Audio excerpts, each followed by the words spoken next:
What would your response be to the UFC and to Diego Lopez about that one? We've already talked to the UFC. Obviously, the title fight. I'm fighting for the title fight, and that's sort of what it was always going to be, you know. So I get what he's saying.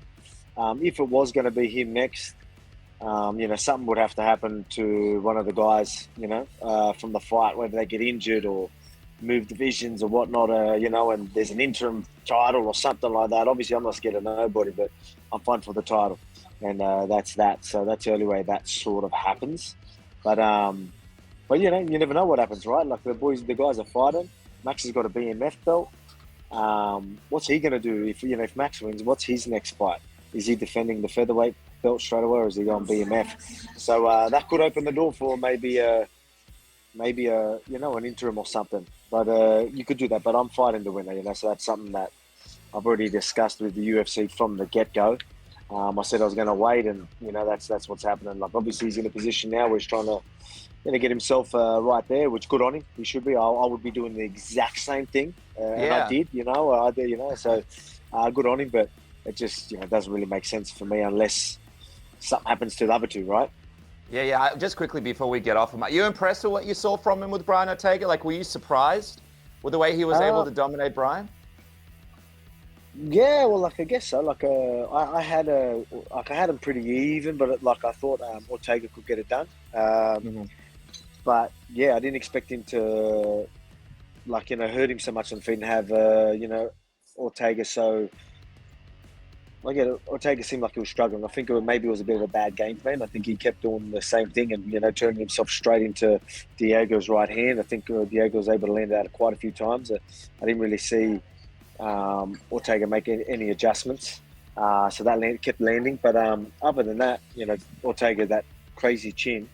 He had every, you know, but Diego should have got that first round victory. That's how clean that first right hand was. Yeah. But I mean, Ortega's just known for his chin, so credit Ortega for his chin. But you know, Diego was much better on the night.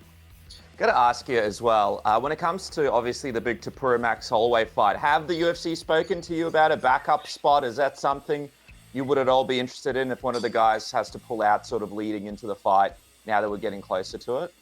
Nah, like again, that doesn't make sense. I mean, I'm not really a backup fighter. I'm guaranteed next shot. You know, if I was in a different position, right, where I'm like trying to make sure I'm next and all this sort of stuff, you know, and just solidify myself as that next guy, maybe I would go out of my way and, you know, do what I did earlier on in my career. But right now, that just doesn't make sense.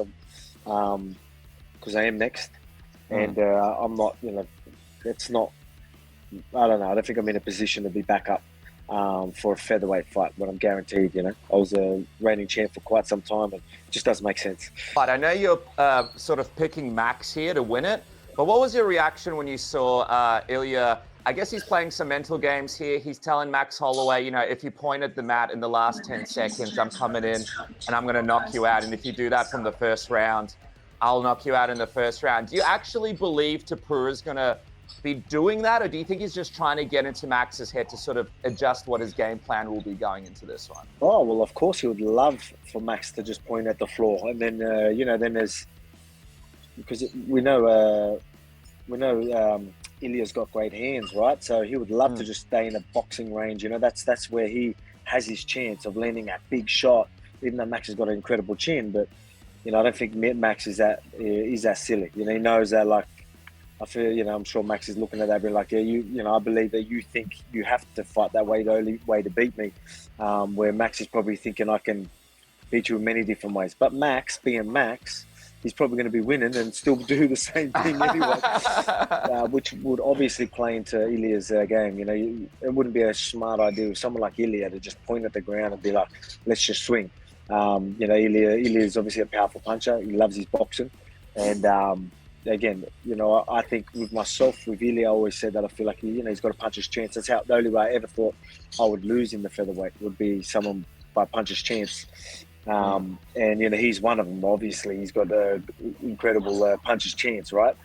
Yeah. So, yeah, and I think Max would know that. And I just think, you know, Max is probably going to not be that silly and just, you know, play into his game, even though that is Max's game.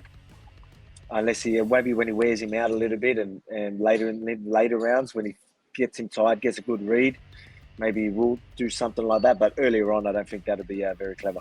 Here's the other question, right? Because right now, people are also wondering who Conor McGregor will fight next. And obviously, you're the GOAT when it comes to the featherweight division. Conor McGregor is known for his run as the featherweight champion. There's kind of a narrative there, like, you've beaten Max Holloway, so has Conor. You've beaten Aldo, so has Conor. There's kind of a narrative there, you guys meet together because you're two of the most dominant 145, champions of all time. Would that fight interest you potentially instead of this rematch with Ilia or Max, if this spot with Conor McGregor is still open around January, February? Yeah, of course. You know what I mean? Like, that the fight's always going to be one that's exciting. That's something right now. It's like title fights, exciting fights. That's what, you know what I mean? And maybe short notice fights. That's the things that excite me. You know what I mean? So, now I'm obviously I'm doing good now, back in training hard and that as well.